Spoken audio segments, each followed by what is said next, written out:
Hi, Misha Gill with Speedwell Law. In this video, I'm going to answer the question, do I need an attorney to set up a living trust? Now, there's two ways to interpret this question. One is in the literal and one is in the figurative. Literally, do you need an attorney to set up a living trust? No. A living trust is a document. You can find templates on the web.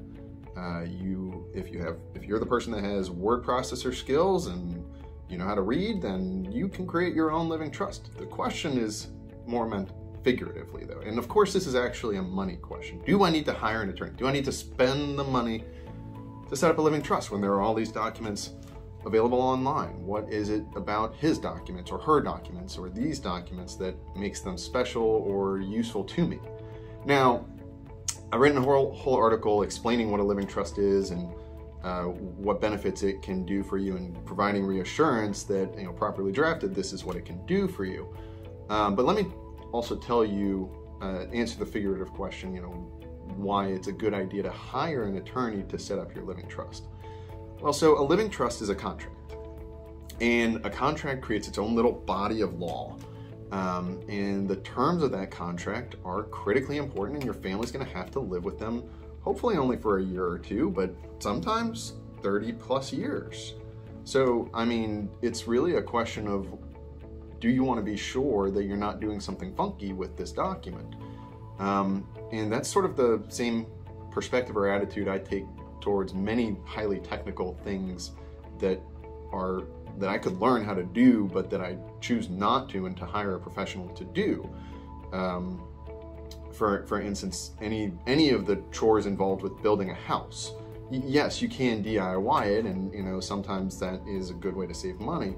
But what we're really talking about is not like hanging drywall here. We're talking about wiring up the electrical or the plumbing in your house. And these are invisible things to most people, but they have a very high impact on your quality of life if they go wrong. And so the terms of a trust document, or a will document for that matter, are critically important plumbing that an expert should put together. And so it ends up being penny wise and pound foolish to go ahead and create your own living trust for, literally any given paragraph in a living trust might turn out to be consequential for your matter. And if someone doesn't know why that's there, or it shouldn't have been there, or it does something inappropriate for that set of facts, that's something you just passed on to your family. That spoils the legacy that you're trying to leave behind with a living trust. Because when done right, a living trust is an incredibly powerful tool that is a real boon to you and your family.